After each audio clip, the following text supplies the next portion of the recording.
welcome back to the second episode of this 4-part webinar. Well, today's title is Beyond Points, Creating a Loyalty Program Customers Actually Love.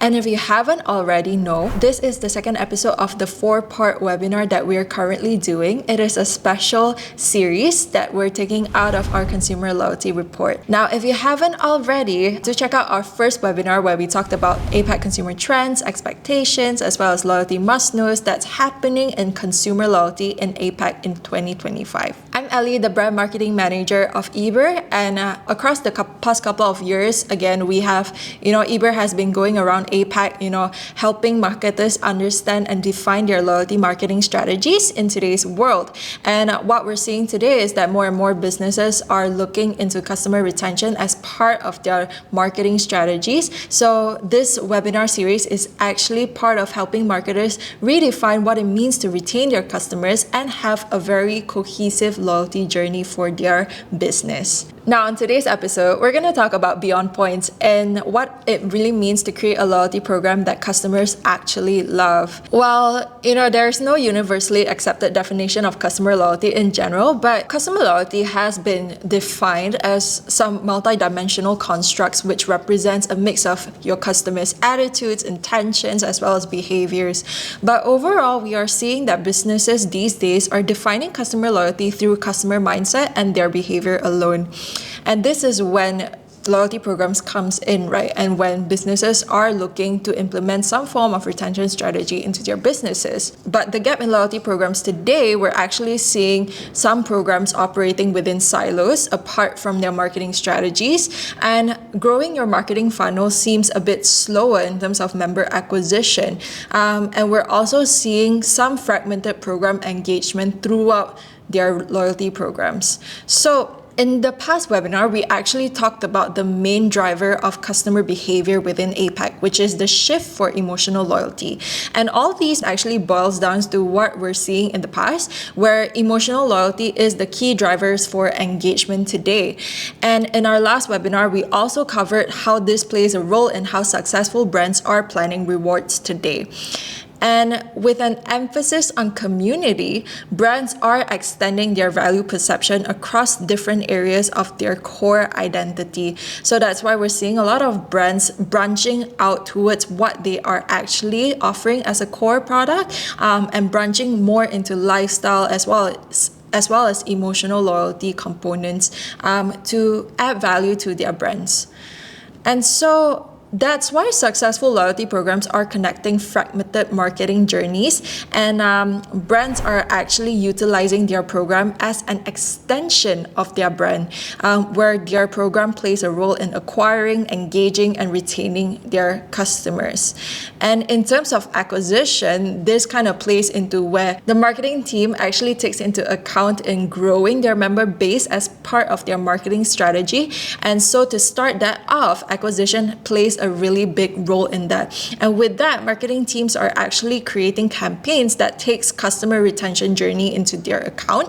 And they're also crafting a lot of personalized welcome journeys based on their acquisition funnels. So this could look like if your customer is coming in from social media versus if they're coming in from, in-person events, their welcome journey as well as their touch points and experiences with the brand differs. And the other thing that, brands are actually doing these days are, really amping up the first transaction experience. So they're implementing a lot of first transaction welcome rewards and bonuses that goes hand in hand with whatever they're trying to push within their marketing campaign season. Now, the second thing that loyalty programs are great for is, of course, marketing, right? And this is so special because brands actually get first-hand access to their member base, and is able to launch great personalized re-engagement campaigns, and push out any new seasonal campaigns on its go without going through any third-party platforms and without being tied to a certain algorithm that these third-party platforms always comes with, right? And this allows for a continuous learning of their members, and it also enables zero-party data. And so we do have resources on our channel about about zero-party data and how to build trust with our customers to continue to get data from them at a point of their consent, of course, and of course in a way that is valuable for both parties. So do check it out in our link below. But as an overview, we're looking at progressive profiling over time, as well as a clear value exchange at each touch point. So these are some best practices, regardless of any industry, whether you're considering collecting zero-party data or if you're already doing so and not really realizing how to utilize them. These are some of the things that you can implement in the whole journey while you're getting to know your customers more. And speaking of getting to know your customers more, of course, this creates a really great feedback loop for you to scale and optimize your loyalty programs as times go. So for example, we're seeing here Sephora's loyalty program in 2016, they have quite a good array of reward selections, but through optimizing and through understanding their customers' behavior more and what they really like and what they prefer, right?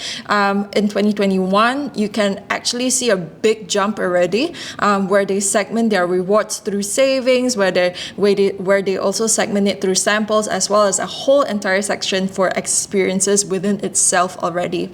And so you can see that they're actually building loyalty based on a better understanding of their customers, and of course they're scaling customer loyalty through existing member data and better connected marketing journeys as a whole. So integrating your program into your marketing strategy should be a cyclical view of acquisition, marketing, as well as loyalty within your loyalty program in itself. Your loyalty data should inform acquisition targeting, acquisition sources should shape loyalty onboarding, and marketing campaigns should leverage loyalty insights. And at the end of it, you're gonna get a loyalty program that feeds into your marketing strategy and is an extension of your whole marketing team. The Harvard Business Review reports that acquiring a new customer is anywhere from 5 to 25 times more expensive than retaining an existing one. And so, of course, it's so important when we have a loyalty program in place, we're also putting that effort in member acquisition and getting our customers in the door. And so these are some components in growing our loyalty and marketing funnel. The goal here is actually to make the entire process as painless as possible. And this stretches across enrollment processes, your time to reward, as well as your incentive value. And it's all about cultivating a sense of instant gratification no matter which touch point your customers are on.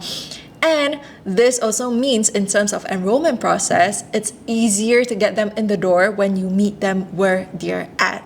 And incentivizing their experiences, of course. And so here's an example from Shake Shack where they actually used Wi-Fi as a process to reward their customers for enrolling into their membership program. And instantly, they actually get a welcome reward of a free custard once they've signed up. So it's a double whammy almost, where they also gave their brand opportunities to make their program as visible as possible. The second thing that your customers will bump into when they're coming into your membership program is, of course, the sign-up process. And so being able to strike a balance in curating the enrollment process in a way that makes sense to your marketers as well as your customers through the type of data that you collect is also very important. So, a streamlined enrollment processes such as a 3 to 5 field form saw a 42 higher completion rate than those requiring 8 or more fields. And to motivate member acquisition, helping your customers see what's ahead of them is also very helpful. And this is very much thanks to the endowed progress effect, where your customers feel like they've already made progress, they're more likely to continue. And so you can actually pre-populate progresses with welcome rewards package, instant points allocations once upon sign up, as well as first purchase multipliers where they get bonus points during their first purchase within itself. And good rewards actually provide their immediate use. For example, immediate use discounts, first purchase amplifiers, or skip the line privileges that goes hand in hand with their buying journey on the get-go. And the key is to actually keep your initial reward cycles as immediate as possible. Forrester suggests that higher active usage rates with instant gratification improves compared to delayed reward structures. And so shortening your reward cycle is oftentimes your best bet in getting your customers through the door. And this actually works best in action-motivated campaigns as well. While longer reward cycles help your brand build stronger trust over time, and it's also best used alongside larger ticket reward items, as well as bigger incentives. And while we talked more about crafting valuable rewards in Webinar 1, a quick glance at ineffective rewards could look like rewards that only benefit your future-only visits, as well as generic value rewards that's very much unrelated to your product offering. If we're talking about easy enrollment, complicated requirements is actually going to affect your member acquisition rate as well. And so in an overview, getting your customers in the door is when your brand is able to provide immediate value through same visit or same transactional rewards, and is also able to showcase the program's ongoing value. And this could look like a preview of future benefits through a chart or an overview of your loyalty program's goals and offerings to the members. And it also feels proportional to the information and effort requested when your members is actually signing up to the program. And to build sustainable engagement, there's so much you can actually do to motivate your customers' actions through points, tiers, and program structures. And that's exactly what we're going to explore right now in the last portion of this webinar. And so one of the most famous psychology principles in terms of engagement in loyalty programs is called the goal gradient effect. And this essentially is when microachievement reminds your customers and motivates them to take the next step. And so brands can actually create this effect through their loyalty programs by triggering trigger-based progress communication, in-app progress visualization, where your customers are able to kind of see what's ahead of them and how close they are to the next step, as well as time-sensitive point multipliers when they are very much close to the reward to motivate them to take that next action. And one of the great examples here is Adi Club, where they allow their members to earn points their way. And what we mean by this is their members can actually earn points when they sign up for an account, when they complete their member profile, as well as being active to earn points or even shopping at Adidas itself. And so in terms of thinking about point structures and tiers to structure your program, we can think about this in three segments, right? So the first is transactional value, the second is emotional value, and of course the immediacy on when you want your customers to act. And in the coming webinars, we will definitely be diving deeper into how balancing transactional and emotional loyalty looks like for your loyalty program. But in terms of motivating actions, marketers need to have a good grasp on the immediacy as well as the intentionality of each campaign that they launch through their program. And so we've actually prepared this table for you to be able to see how to motivate your customers, whether it's through an immediate action, whether it's a thing you want to motivate short-term as well as long-term. And so as you can see here, the more the ticks, the more useful it is for you to utilize that for your program structure. But of course, you can also screenshot this and shoot an email to us if you have any further questions. And so one is definitely not better than the other. It's just that the most successful programs in APAC typically include one strong immediate mechanic to drive initial engagement, one compelling short-term mechanic to create those conventional habits, and of course, one meaningful long-term mechanic to build that mindset and build true loyalty from you and your customers.